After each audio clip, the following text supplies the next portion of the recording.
Hello students, welcome back. Yesterday we discussed about clotting factors and ABO type of blood grouping given by Karl Landsteiner. I told you that Karl Landsteiner gave two types of blood grouping.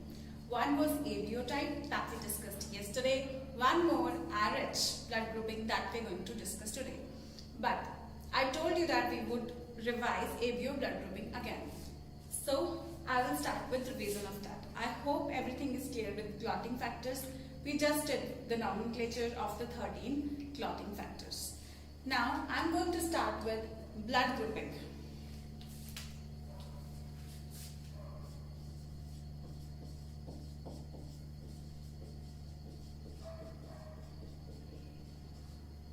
I told you that many scientists gave different methods of blood grouping, but we follow two methods at present, and both of them are given by scientist Karl Landsteiner.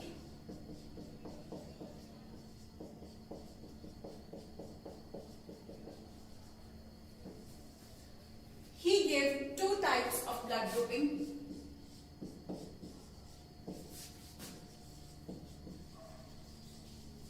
ABO blood grouping and the RH grouping. I will discuss the already discussed part of ABO grouping first.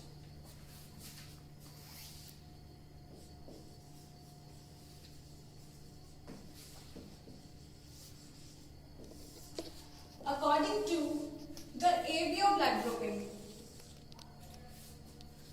there are four types of blood groups: A, B, AB,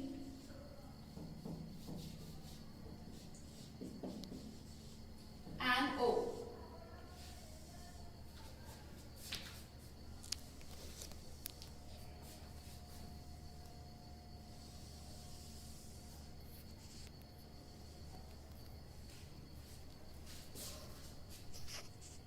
I'll have to rub this so as to complete the table, so as to make a clearer table.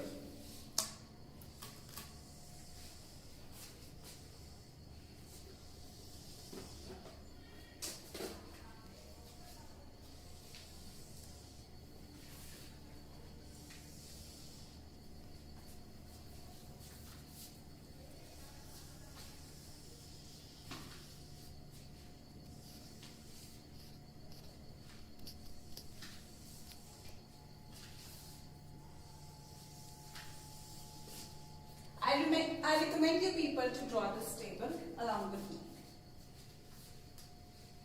These are the four types of blood grouping according to the ABO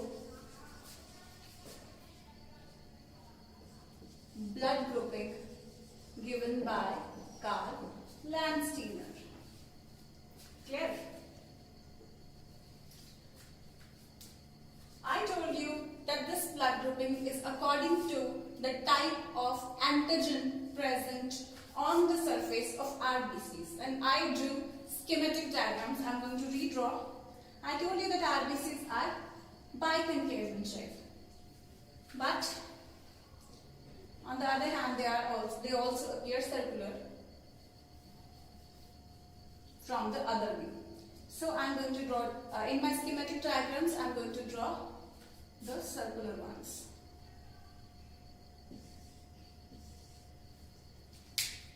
Okay, since RBCs are red in color, so I will draw the red ones here.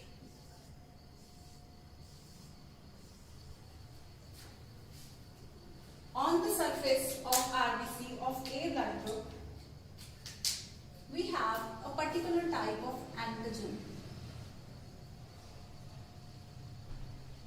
We can call this antigen as A type of antigen, and thus the blood group be group A.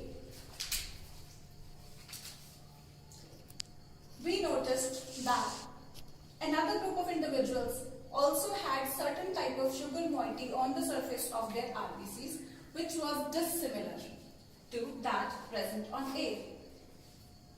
यानी कि ए blood group वाले individuals के RBC के ऊपर हमने पहले देखा था कि एक पर्टिकुलर टाइप के एंटीजेंस जो कि शुगर मॉइटीज हैं वो प्रेजेंट होते हैं, और बी में भी कुछ अलग ग्रुप के लोगों में हमने देखा कि उनमें भी कुछ अलग तरह की शुगर मॉइटीज प्रेजेंट हैं, जो कि ए ग्रुप के आरबीसी के ऊपर जो शुगर मॉइटीज प्रेजेंट है उससे काफी डिफरेंट है।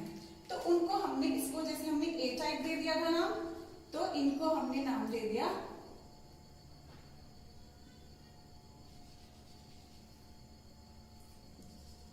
B type. Clear? A B कुछ अलग तरह के इंडिविजुअल्स के ऊपर, कुछ इंडिविजुअल्स हमने ऐसे नोटिस किए जिनमें एंटीजेंस जो प्रेजेंट थे, जो शुगर मॉलिक्यूल्स जो आरबीसी के सरफेस के ऊपर प्रेजेंट थे, वो दोनों तरह के प्रेजेंट थे। वैसे भी जैसे ए ब्लड ग्रुप वालों के ऊपर है, और वैसे भी जैसे बी ब्लड ग्रुप वाले आरबीसी के ऊपर होते हैं।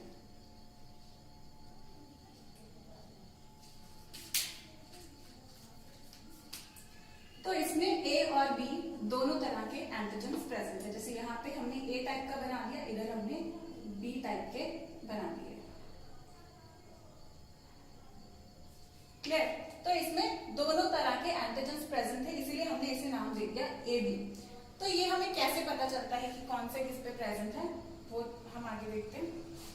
देन ओ ब्लड ग्रुप, एक ब्लड ग्रुप के इंडिविजुअल्स में हमने नोटिस किया कि उनके आरबीसी के ऊपर किसी भी तरह का एंटीजन ना ए प्रेजेंट है ना बी प्रेजेंट है, उनको हमने बना दिया O blood group.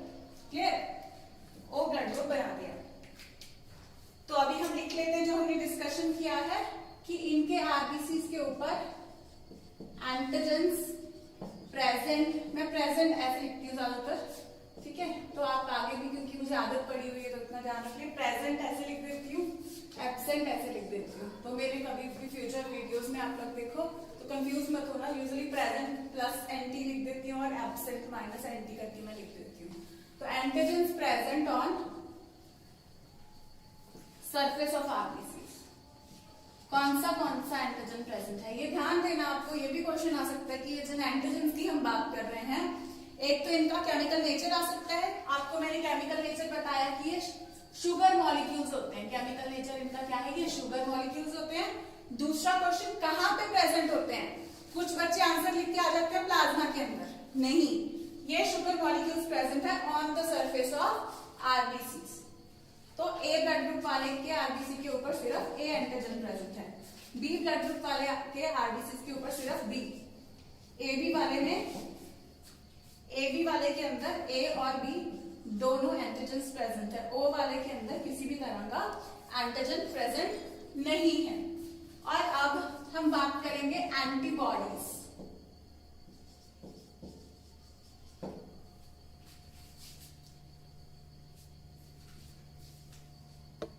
Antibodies in plasma, words clear हो रहे?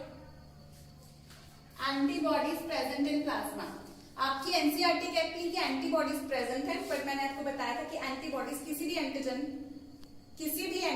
के अगेंस्ट एंटीबॉडीज तब बन जाती हैं जब वो फॉरेन एंटीजन हमारी बॉडी के अंदर एंटर करता है। बट हम ऐसे करेंगे, ठीक है, कि ए ब्लड ग्रुप है, उसके अंदर ए के खिलाफ एंटीबॉडीज नहीं बनेगी, क्योंकि ये इसकी खुद की बॉडी का हिस्सा है।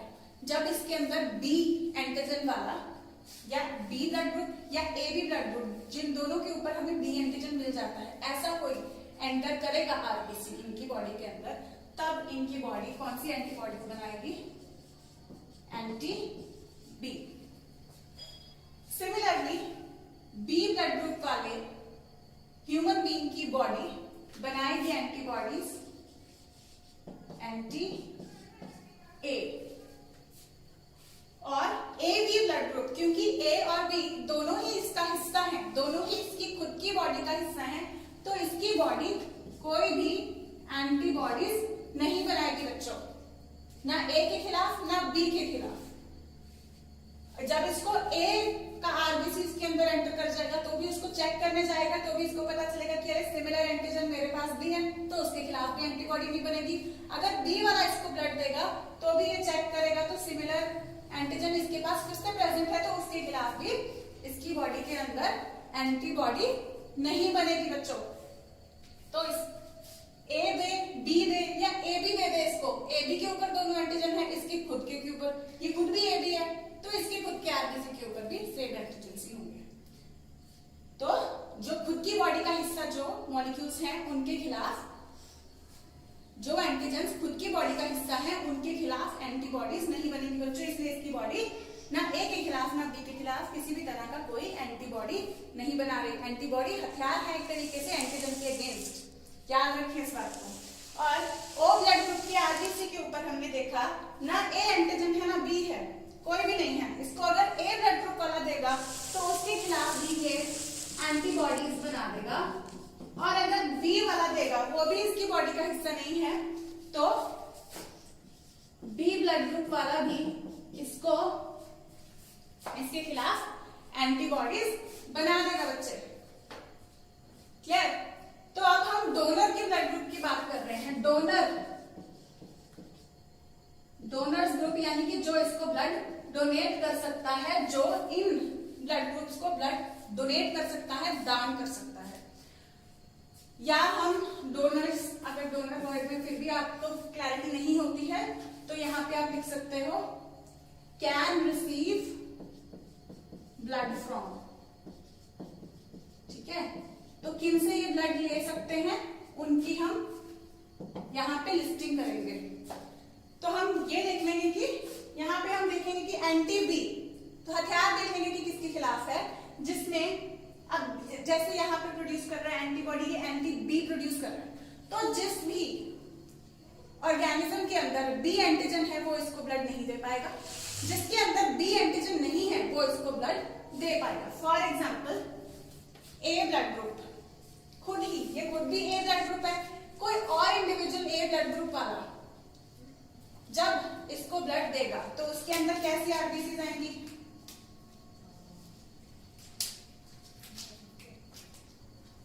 ये देखो सिमिलर स्ट्रक्चर बन रहा है आरबीसी का जैसा इसके खुद के अंदर था। तो फिर जब ऐसी कोई एंटीबॉडी इसके अंदर ऐसी कोई आरबीसी जब इसके अंदर एंटर करेगी तो ये चेक करेगा और इसको क्या पता लगेगा कि सिमिलर स्ट्रक्चर ही है उसकी आरबीसी का जो इसके खुद के है, यानी कि same antigens are present on the donor's RBCs as are present on its own RBCs. So will it make any antibodies? No. क्यों? क्योंकि वैसे ही एंटीजन इसकी खुद की बॉडी का भी हिस्सा है। ये बहुत इंपॉर्टेंट टॉपिक है, इसलिए मैं इसको इतना फोकस करके रिपीट कर रही हूँ। इतना कराने के बाद भी आप गलत आई होप नहीं करके आएंगे, ठीक है? क्योंकि क्वेश्चंस इसमें से बहुत ही ज्यादा कॉमन होते हैं बच्चे, हर साल ही आ जाता है ऑलमोस्ट। ठीक है, तो ए ब्लड ग्रुप यानी कि इसको दे पाएगा ब्लड, क्योंकि उसके ऊपर सेम ही एंटीजन्स हैं जो इसकी खुद की आरबीसी के ऊपर है, क्योंकि ये भी खुद ए ब्लड ग्रुप वाला ही है। देन या हम सीधा ही ऐसे चेक कर सकते हैं कि इसकी बॉडी में क्या है, एंटी बी। तो बी एंटीजन जिनके पास है वो नहीं दे पाएंगे। इसके पास बी एंटीजन है नहीं, यानी कि ए के खिलाफ इसके पास हथियार है नहीं है, तो ए दे पाएगा। देन इसके पास कौन सा, बी ब्लड ग्रुप वाले के पास एंटीजन कौन सा है, बी है। बी एंटीजन है इसके पास, क्या इसके पास बी के खिलाफ हथियार है? हाँ, लिखा हुआ है एंटी बी, तो बी इसको नहीं दे पाएगा।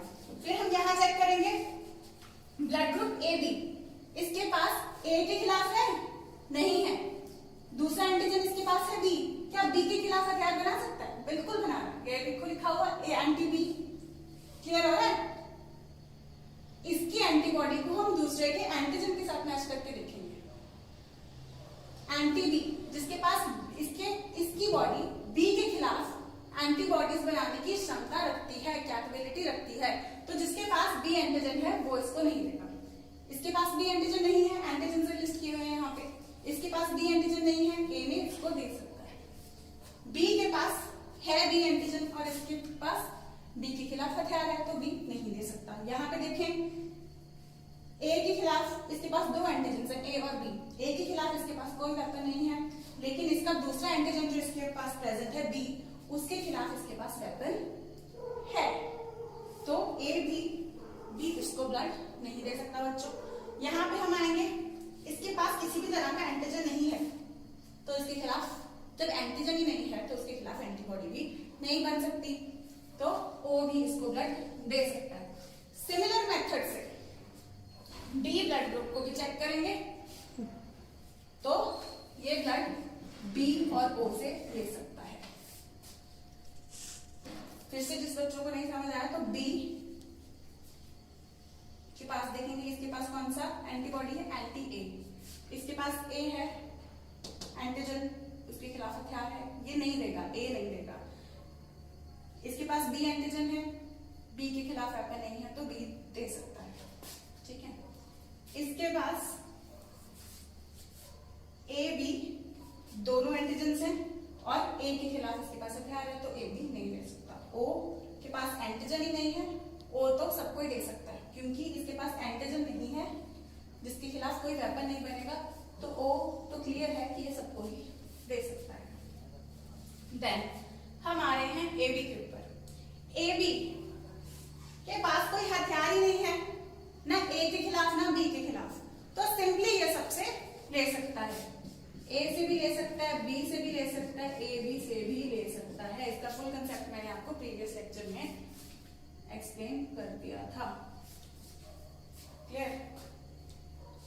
ओ ब्लड ग्रुप के पास कोई भी एंटीजन नहीं है और एंटीबॉडीज एंटी ए भी बना सकता है, एंटी बी भी, क्योंकि खुद के पास ना ए है ना बी है, तो जिसमें ए है बी है वो इसको ब्लड नहीं दे पाएंगे। एंटी ए है तो क्या ए दे पाएगा, नहीं, ए के पास एंटीजन ई है, ए के खिलाफ हथियार है। इसके पास बी ब्लड ग्रुप वाले के पास बी एंटीजन है और बी के खिलाफ हथियार बन रहा है। ए बी वाले के पास ए और बी दोनों एंटीजन है और दोनों के ही खिलाफ इसके पास वेपन है, तो ये भी दोनों इसको, तो ये तीनों ही इसको ब्लड नहीं दे पाएंगे। इन तीनों के पास एंटीजन है और इनके पास दोनों ही तरह के एंटीजन के लिए वेपन्स हैं, तो ये किसको ब्लड दे सकता है, ये किससे ब्लड ले सकता है, सॉरी, ओ से ही ले सकता है सिर्फ, ठीक है। कल भी मैंने आपको क्लियर किया था कि ये ए बी ब्लड ग्रुप वाला जो है individual, A B blood group वाला जो इंडिविजुअल है वो आप देखेंगे सबसे ब्लड ले सकता है। हमने चारों तरह के ब्लड ग्रुप यहाँ पे लिख दिए हैं डोनर्स ग्रुप में, तो ये क्या है, सबसे ब्लड ले पा रहा है, ठीक है। इसको कोई भी डोनेट कर सकता है, ये सबसे ले पा रहा है, तो ये क्या है, यूनिवर्सल रिसिपिएंट। और हम देखेंगे बच्चे कि ओ वाला सबको ब्लड दे रहा है, क्लियर। तो ओ क्या हुआ, ये दानी बंदा है, यूनिवर्सल डोनर, क्या, यूनिवर्सल डोनर।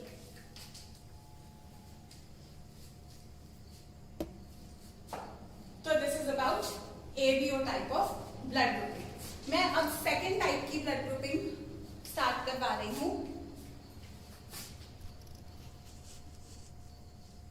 ये फर्स्ट टाइप हो गया था, अब सेकेंड टाइप स्टार्ट करवा रही हूं, RH ब्लड ग्रुपिंग। RH का क्या मतलब है, RH का क्या मतलब है, RH stands for rhesus। rhesus क्या है, rhesus एक टाइप का मंकी है, rhesus मंकी।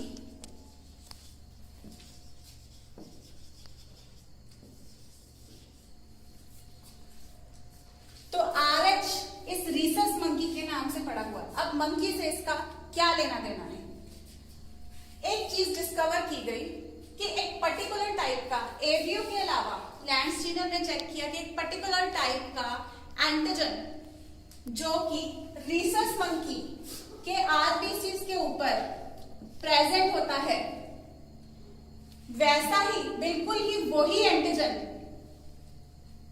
80% ह्यूमंस के आरबीसीज के ऊपर पाया गया। आई रिपीट,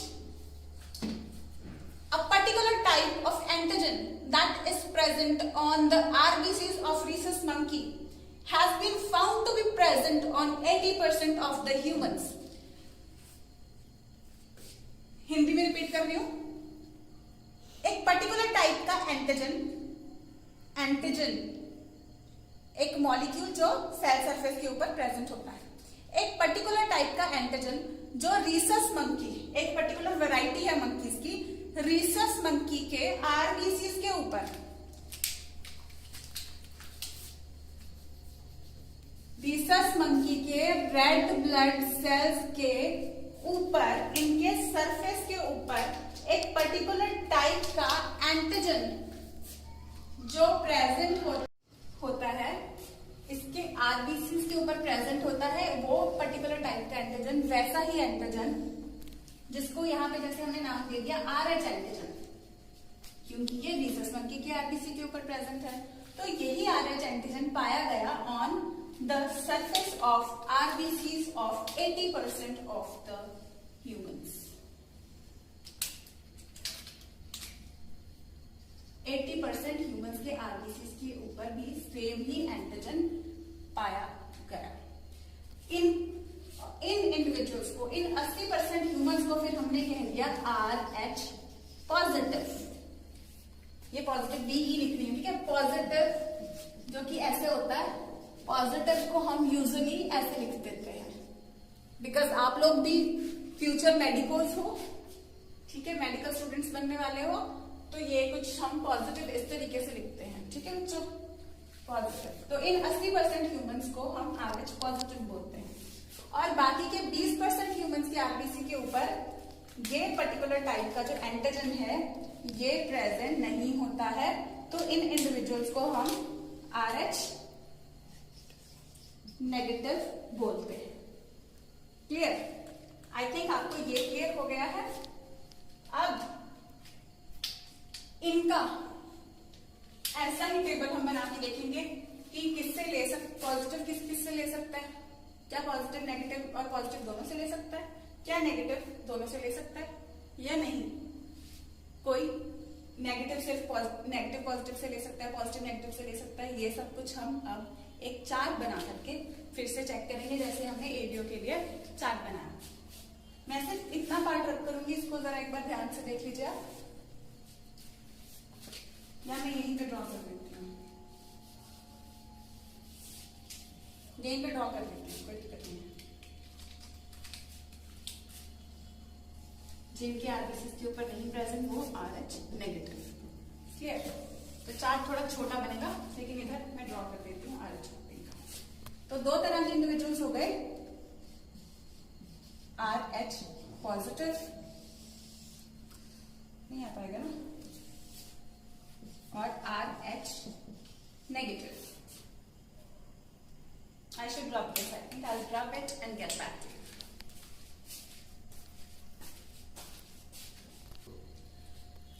अब इसमें कौन कौन से दो ग्रुप्स हैं? RH पॉजिटिव ग्रुप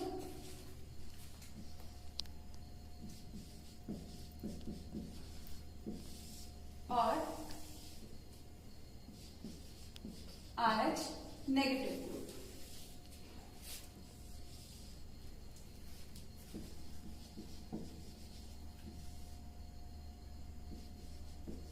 तो हम चेक करेंगे कि RH एंटीजन के बारे में पहले बात कर लेंगे।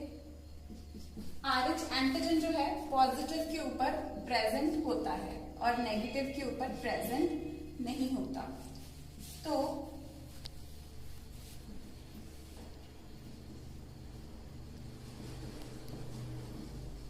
RH एंटीबॉडीज, अब देखो ये खुद RH पॉजिटिव है, पॉजिटिव है, इसके ऊपर एंटीजन प्रेजेंट है, ये खुद RH पॉजिटिव है। क्या जब इसको RH पॉजिटिव वाली एंटीबॉडीज, RH पॉजिटिव वाली आरबीसीज मिलेंगी तो क्या इसकी बॉडी एंटीबॉडीज बनाएगी? क्योंकि RH एंटीजन इसकी खुद की बॉडी का हिस्सा है, तो फिर से इसकी बॉडी RH के अगेंस्ट एंटीबॉडीज नहीं बनाएगी। और अगर इसको नेगेटिव वाला देगा, RH नेगेटिव वाला प्लेन आरबीसीज जिसके ऊपर RH एंटीजन नहीं है, अगर ये इसको ब्लड देगा तो क्या इसकी बॉडी कोई एंटीबॉडीज बनाएगी? जब इसके ऊपर RH एंटीजन ही नहीं है खिलाफ हथियार बनने हैं, जिसके खिलाफ हथियार बनने हैं वो एंटीजन ही इसके ऊपर प्रेजेंट नहीं है, तो उसके खिलाफ भी कोई एंटीबॉडीज नहीं बनेगी। RH नेगेटिव के खिलाफ भी एंटीबॉडीज नहीं बनेगी। ठीक है, तो पॉजिटिव जब इसको दे रहा है, डोनर्स ग्रुप की अगर बात करें, अगर इसको पॉजिटिव वाला ब्लड दे रहा है तो भी कोई एंटीबॉडीज इसके अंदर नहीं बनेगी। पॉजिटिव वाला भी इसको दे सकता है और नेगेटिव वाला भी इसको ब्लड दे सकता है, क्योंकि नेगेटिव वाले के ऊपर तो RH एंटीजन ही नहीं है, तो एंटीबॉडीज का वैसे सवाल नहीं पैदा होता।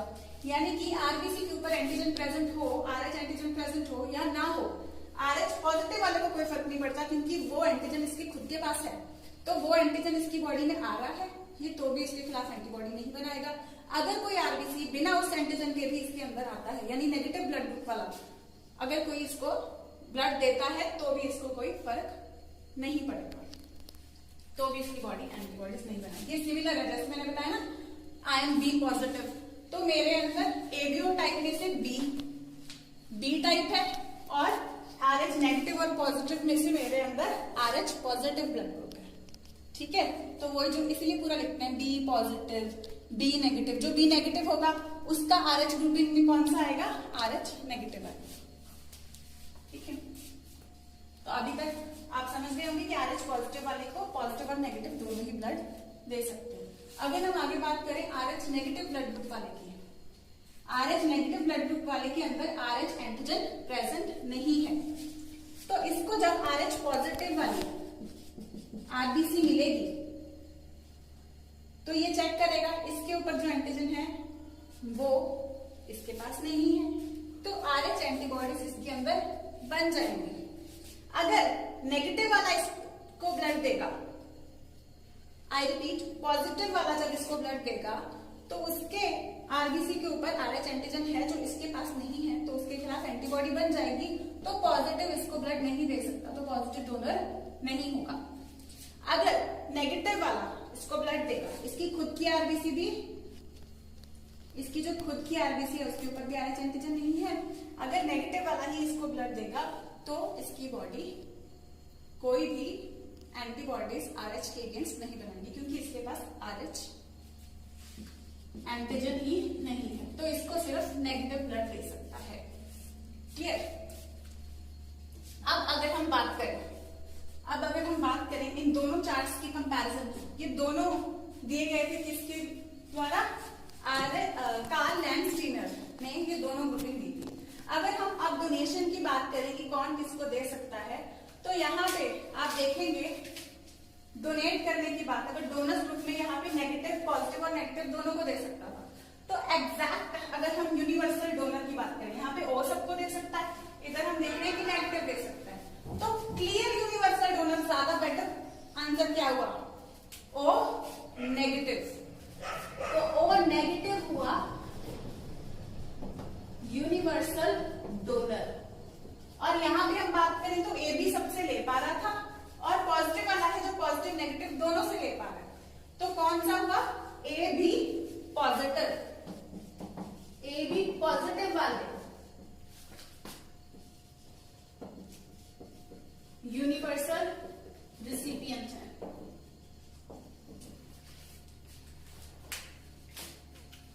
AB पॉजिटिव वाले क्या है, यूनिवर्सल रिसिपिएंट है। जब हम मिलेंगे तो हम जरूर देखेंगे हम में से कौन कौन दानी है और कौन सा लकी है, AB पॉजिटिव यूनिवर्सल रिसिपिएंट वाले। ठीक है, तो this was about AB blood grouping and RH blood grouping. I will repeat this once again. ये तो आई थिंक क्लियर है, RH वाला रिपीट करूंगी। RH पॉजिटिव के पास RH एंटीजन है, तो इसको पॉजिटिव वाला भी ब्लड दे सकता है, क्योंकि उसके बॉडी के ऊपर भी RH एंटीजन है, दोनों ही पॉजिटिव वाला पॉजिटिव वाले को दे सकता है, और नेगेटिव वाला भी इसे दे सकता है, क्योंकि नेगेटिव वाले के ऊपर कोई एंटीजन ही नहीं है, और RH नेगेटिव वाले के ऊपर RH एंटीजन नहीं है, तो इसकी बॉडी में क्षमता होगी RH एंटीबॉडीज बनाने की। तो ये एक सिर्फ नेगेटिव से ही ब्लड ले सकता है। तो अगर हम पूरा चेक करें, अगर A पॉजिटिव है, अगर A पॉजिटिव है तो वो किस किस से ब्लड ले पाएगा, A positive A negative, O positive O negative. अगर ब्लड ग्रुप ब्लड ले पाएगा ए नेगेटिव ओ नेगेटिव से। अगर ब्लड ग्रुप बी नेगेटिव है तो वो ब्लड ले पाएगा B negative O negative. B positive है तो B negative B positive O negative O positive सबसे ले सकते हैं। ए सबसे नहीं चारों से। ए बी ब्लड ग्रुप है, अगर ए बी नेगेटिव है, ध्यान देना बच्चों, अगर ए बी नेगेटिव है तो वो सिर्फ A negative B negative A B negative O negative से ही ले पाएगा। तो ए बी नेगेटिव ऐसे नहीं है कि सबसे ही ले सकता है। तो जैसे मैंने आपको बताया था, हमारे पास ए बी वाला ब्लड ग्रुप वाला पेशेंट आ जाता है तो अगर इमरजेंसी है तो हम किसी का भी ब्लड दे सकते हैं, लेकिन आरएच का फिर भी चेक करना पड़ेगा कि उसका पॉजिटिव है या नेगेटिव है।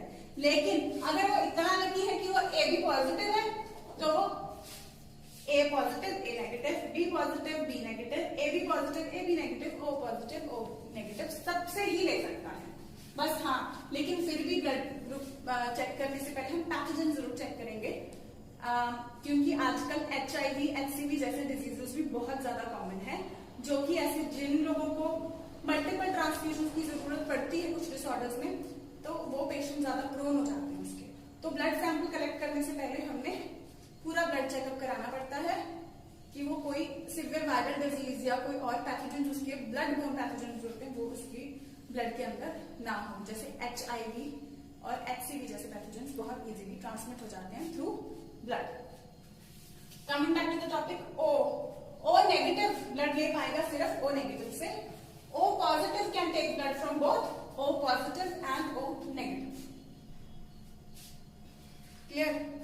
ओ negative only from O negative. तो ओ नेगेटिव वाला बड़ा बेचारा है, बड़ी मुश्किल से मिलेगा, है ना। ओ नेगेटिव बहुत कम होगा, देन ओ पॉजिटिव और नेगेटिव दोनों से ले सकता है। I think O negative and A B positive वाला भी सीन आपको क्लियर है। अब एक क्लिनिकल केस है हमारे सिलेबस में which is link to RH incompatibility. RH incompatibility. Have you ever thought, what if a mother, what if RH negative mother gets pregnant with a positive child? What will happen? That is what we are going to discuss in RH incompatibility case. I'll drop the ABO blood group. I'll just get aside. You can take a screenshot or you can pause it and note it down entirely, and then I will teach you the very important case of RH incompatibility, जो आपके theory point of view से भी बहुत ज्यादा important है और MCQ point of view से तो है।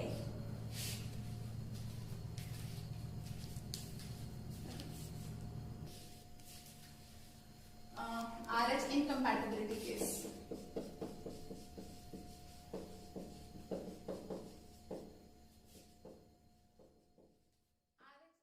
RH incompatibility case में RH positive and RH negative, right. तो अगर मदर RH पॉजिटिव हो, मदर RH नेगेटिव हो, ये किस केस में हो सकता है? देखो, अगर मदर RH नेगेटिव है और father of the child RH positive है, तो बहुत चांसेस होते हैं कि इनका जो प्रोजेनी है वो पॉजिटिव हो। एंड नेगेटिव भी हो सकता है कुछ केसेस में, लाइक ये होमोजाइगोसिटी का होता है। अगर फादर है होमोजाइगस पॉजिटिव है तो child will be positive for sure.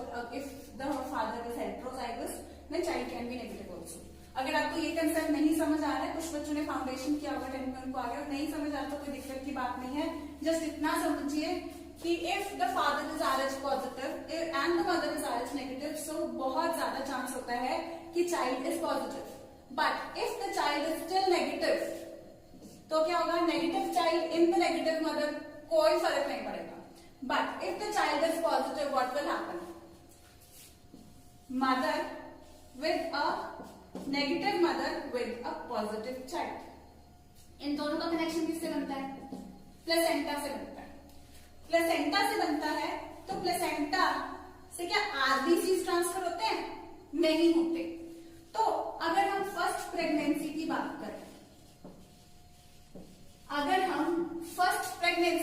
करें, फर्स्ट प्रेगनेंसी के टाइम पे अगर mother RH negative mother is pregnant with a positive child, तो तो प्लेसेंटा से आरबीसीज तो जा ही नहीं रहे, कोई दिक्कत नहीं होगी। प्रेगनेंसी जब ओवर हो जाएगी और इस बेबी की जब डिलीवरी होनी होगी, इस बेबी की जब डिलीवरी होनी होगी, it has to get out of the mother's body, तो क्या होगा उस टाइम पे?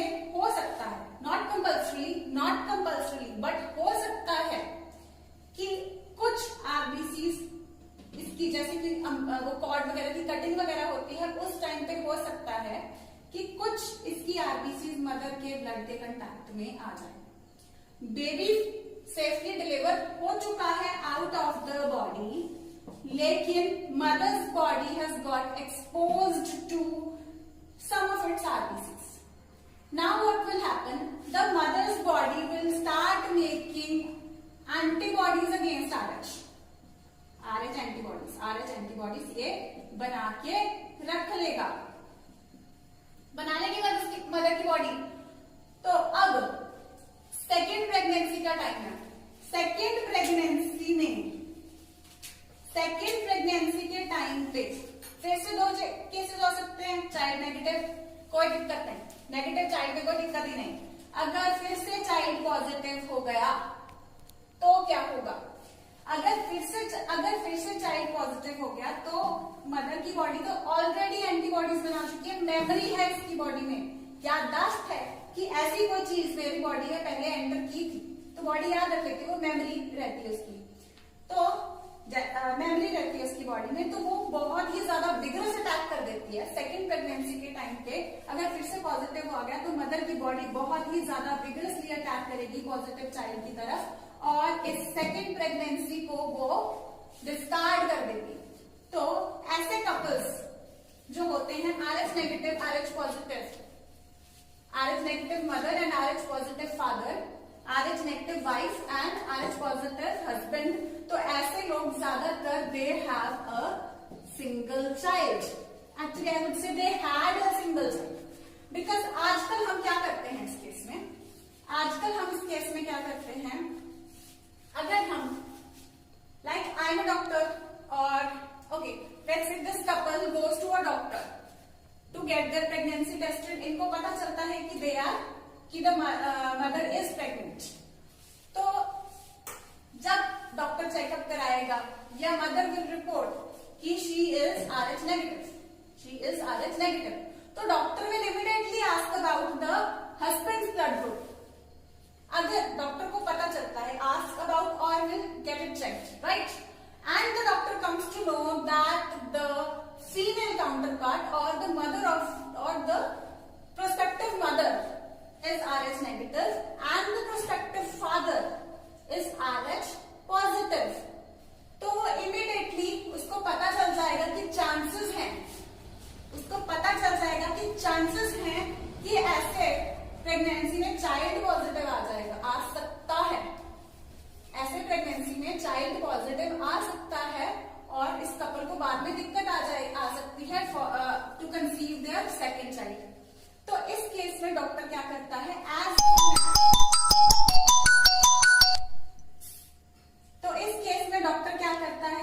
soon after the delivery of the first child, अभी इसकी बॉडी शुरू करेगी, डिलीवरी के टाइम पे ही एक्सपोजर होने का चांस होता है, और इमीडिएटली डॉक्टर्स क्या करेंगे, इसको इंजेक्ट कर देंगे, मदर को इंजेक्ट कर देंगे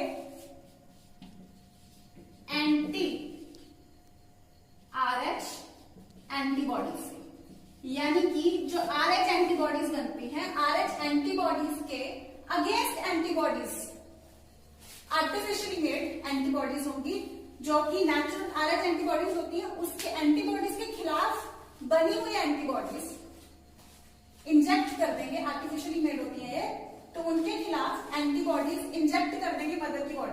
अब मदर की बॉडी जब स्टिमुलेट हुई है, as soon as the delivery happens, तो मदर की बॉडी हो सकता है स्टिमुलेट हो गई हो टू मेक एंटीबॉडीज, लेकिन अभी वो शुरू करेगी बनाना, तो उसके पहले ही हमने उनके शुरुआती स्टेज, उनके बनने की शुरुआती स्टेज में जब हमने RH एंटीबॉडीज डाल दी, तो बॉडी बना ही नहीं पाएगी सही ढंग से antibodies, RH antibodies.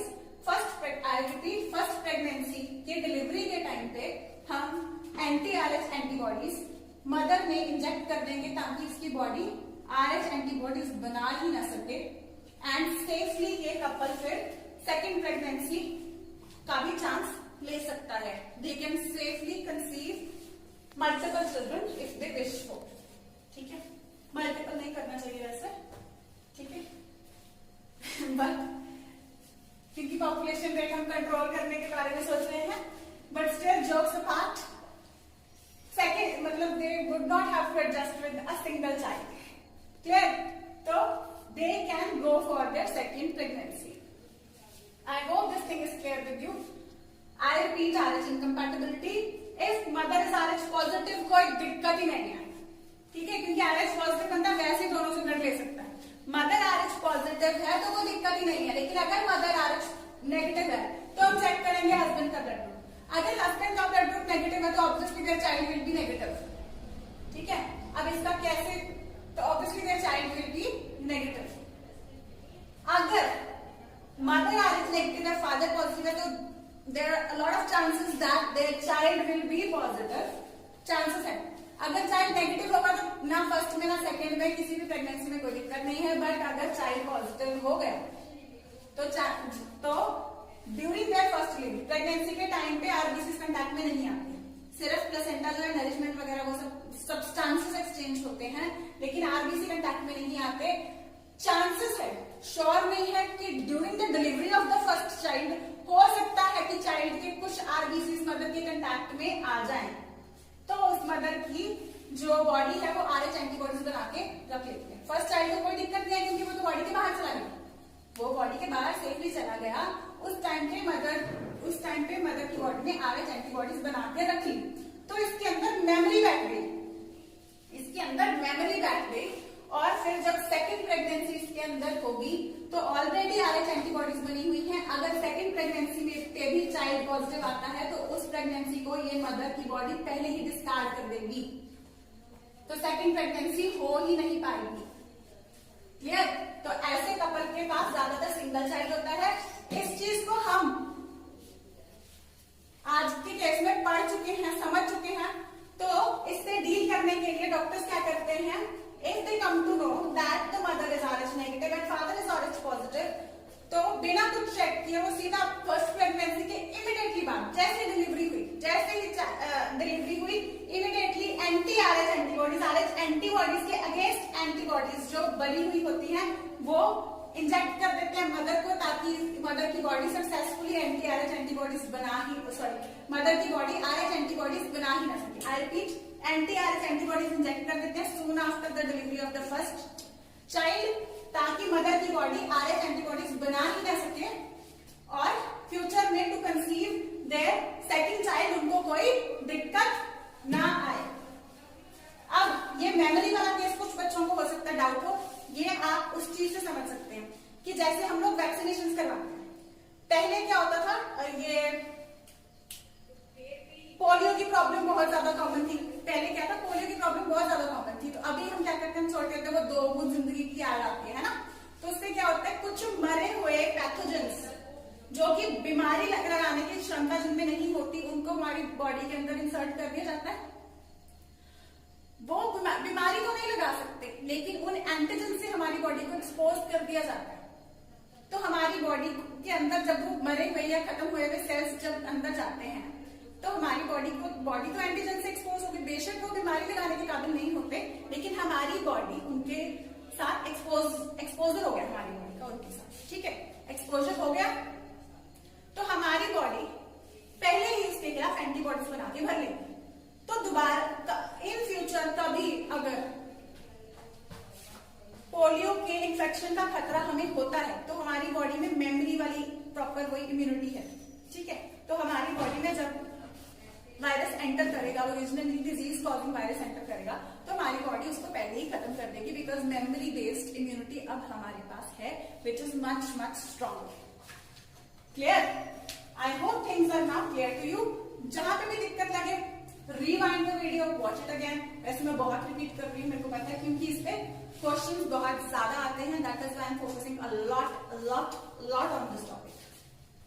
Clear? I hope things are clear to you. जितना गला फाड़ के मैं बोलती हूँ, आई होप आप लोग भी उतनी ही मेहनत से पढ़ोगे। All the very best. Thank you. आगे मैं इसका नाम आपको थोड़ा बताना भूल गई। इस केस को RH इनकम्पैटिबिलिटी केस को बोलते हैं। अब इस केस में जैसे मैंने आपको बताया कि ये डेथ हो सकती है सेकेंड चाइल्ड की। तो कैसे डेथ हो सकती है? क्योंकि ये जो RH एंटीजन है ये किसके ऊपर प्रेजेंट है? RBC के ऊपर प्रेजेंट है। तो RBC को अटैक करेंगे RH एंटीबॉडीज ऑब्वियसली इस एंटीजन पे जब अटैक करेंगे तो एक तरीके से RBC को अटैक करेंगे। तो इस वजह से ये जो डिजीज हो रहा है चाइल्ड को, इसको बोलते हैं erythroblastosis fetalis. Erythroblastosis fetalis. Erythro मतलब RBCs, ब्लास्टोसिस। अब याद इसका नाम ऐसे कर सकते हो कि एक तरीके से RBC के ऊपर एंटीजन है, उसको ब्लास्ट कर दिया किसकी? RBC के ऊपर, फीटालिस। ठीक है, तो इस तरीके से आप इस टर्म को याद रख सकते हो कि RBC के ऊपर जो एंटीजन है उसको अटैक किया तो उस वजह से RBC स्लम्प हो गई, RBC खत्म हो गई, ब्लास्ट हो गई एक तरीके से। तो इरिथ्रोब्लास्टोसिस फीटालिस। और इसको क्या कहते हैं? एक्चुअली क्या होता है, डेथ हर केस में नहीं होती, कुछ केसेस में सिवियर एनीमिया हो जाता है, काफी ज्यादा RBCs कम हो जाती हैं चाइल्ड के अंदर। तो जिसके अंदर RBCs कम हो जाएंगी तो ऐसे चाइल्ड को भी एनीमिया, ये भी एक टाइप का एनीमिया होता है। तो ये भी एनीमिया हो गया, काफी ज्यादा RBCs कम हो गए। ठीक है, एक टाइप का सिवियर एनीमिया हो जाता है। एनीमिया, सिवियर और एंड मल्टीपल डिसऑर्डर्स हो सकते हैं। और इसी बीमारी का एक और नाम होता है इरिथ्रोब्लास्टोसिस फीटालिस, आपके NCERT में है। ये जो दूसरा नाम मैं बता रही हूँ ये नहीं है, इसको ध्यान से नोट कर लीजिए। Haemolytic disease of newborn. Newborn जैसे मैंने आपको बताया कि वो सरवाइव कर जाता है कुछ केसेस में, लेकिन RBC ज्यादा यूज हो जाते हैं, लेकिन हीमोलाइसिस हो चुकी है, यानी कि इसके ब्लड सेल्स की लाइसिस बहुत ज्यादा हो चुकी है। तो haemolytic disease of newborn, lysis मतलब टूट जाना, स्कैटर कर जाना, हीमो मतलब ब्लड। तो ब्लड सेल्स, कौन से ब्लड सेल्स? RBCs की लाइसिस बहुत ज्यादा हो गई है, ऐसा disease haemolytic disease of newborn. Clear? जिसमें वो severe anaemia and even other disorder से सफर कर रहा होता है। Erythroblastosis fetalis and haemolytic disease of newborn. कौन सा केस है RH इनकम्पैटिबिलिटी का? इस केस को ही हम क्या कहते हैं? This thing, haemolytic disease of newborn और इरिथ्रोब्लास्टोसिस फीटालिस। ये दो नाम है इस डिसऑर्डर के। क्लियर? तो अब मुझे थोड़ा रिपीट करना पड़ेगा। RH incompatibility, haemolytic disease of newborn और इरिथ्रोब्लास्टोसिस फीटालिस। इरिथ्रोस ब्लास्ट हो गई है इन फीटस, इस तरीके से याद रख सकते हैं इस नाम को। हीमोलिटिक, लाइसिस यानी कि टूटना, ऑफ हीम यानी कि ब्लड सेल्स। ठीक है, हीमो यानी एक तरीके से ब्लड सेल्स की लाइसिस हो रही है, ऐसा डिजीज ऑफ न्यूबॉर्न। न्यूबॉर्न मतलब नया बर्थ हुआ है अभी जिसका। तो RH नेगेटिव मदर, अगर मदर RH पॉजिटिव है, आई रिपीट, कोई दिक्कत नहीं होगी, क्योंकि वैसे भी RH पॉजिटिव केस हमने देखा था कि पॉजिटिव नेगेटिव दोनों से ब्लड ले सकता है। तो ऑब्वियसली RH पॉजिटिव वाले की मदर की बॉडी किसी भी तरह की एंटीबॉडीज नहीं बनाएंगे। अगर मदर RH नेगेटिव है, उसका हस्बैंड पॉजिटिव है, तो चांसेस होते हैं चाइल्ड के पॉजिटिव होने के। तो first child positive during pregnancy कोई दिक्कत नहीं, ड्यूरिंग डिलीवरी हमेशा नहीं होगा, लेकिन फिर भी हो सकता है कि कुछ RBCs फीटस के मदर के ब्लड के कंटेक्ट में आ जाए। फीटस डिलीवर हो चुका है, पहला चाइल्ड सेफली डिलीवर आउट हो चुका, उसको कोई दिक्कत नहीं आएगी। ध्यान देना, किसी भी चांस में जब चाइल्ड की डिलीवरी हो जाती है, कुछ बच्चे पूछ लेते हैं कि चाइल्ड के अंदर एंटीबॉडीज नहीं बनेंगी, नहीं बनेंगी। ठीक है, चाइल्ड को इतना सेफली डिलीवर किया जाता है कि उसके अंदर कोई एंटीबॉडीज नहीं बनती है। ठीक है, उससे कोई ऐसी चोट नहीं लगती है या कुछ नहीं होता है कि वो डिलीवर हो जाए और उसमें एंटीबॉडीज बनना शुरू हो जाए। मदर के सेल्स किसी भी केस में the procedure of delivery is such कि मदर के सेल्स कि बेबी एक्सपोज नहीं होता, फ्रॉम मदर सेल्स, लेकिन चांसेस होते हैं कि मदर की बॉडी एक्सपोज हो सकती है with some cells of the fetus. तो during first delivery as the first positive child delivers out, तो चांसेस होते हैं कि इसकी बॉडी इसकी कुछ सेल से एक्सपोज हो जाए, तो ये RH एंटीबॉडीज बना के रख लेगी, मेमोरी रखेगी, याददाश्त रखेगी। जैसे मैंने आपको पोलियो के केस का एग्जांपल देके बताया कि याददाश्त आ जाती है बॉडी के अंदर। फिर जब सेकंड केस भी इसका प्रेगनेंसी का पॉजिटिव चाइल्ड के साथ अगर आ गया तो इसकी बॉडी विगरस अटैक करेगी, प्रेगनेंसी डिस्कार्ड कर देती है। ऐसे केस में सिंगल चाइल्ड होता है। अगर प्रेगनेंसी डिस्कार्ड नहीं भी करती तो ज्यादातर केसेस में बहुत ही बुरी तरह उसके RBCs बर्स्ट हो जाते हैं, खराब हो जाते हैं और डिसऑर्डर बन जाता है हेमोलिटिक डिजीज ऑफ न्यूबॉर्न। ये पूरा केस एरिथ्रोब्लास्टोसिस फेटालिस तो है ही, बेशक डेथ हो या ना हो, एरिथ्रोब्लास्टोसिस फेटालिस तो इसको कहीं भी कहेंगे।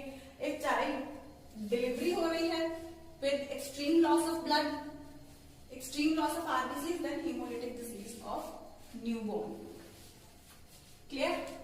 तो क्या हम करते हैं, फर्स्ट डिलीवरी के इमीडिएटली बाद जब उस मदर की बॉडी शुरू करेगी RH एंटीबॉडीज बनाना, तो उससे पहले ही anti-RH एंटीबॉडीज क्या बनाना शुरू कर रही है मदर की बॉडी, RH एंटीबॉडीज, लेकिन हम उसी के खिलाफ एंटीबॉडीज के खिलाफ एंटीबॉडीज पहले ही उसके अंदर डाल देंगे, anti-RH एंटीबॉडीज उसके अंदर डाल देंगे, ताकि सेफली सेकेंड प्रेगनेंसी भी, सेकेंड कंसेप्शन भी कपल कर सके। That's all for now.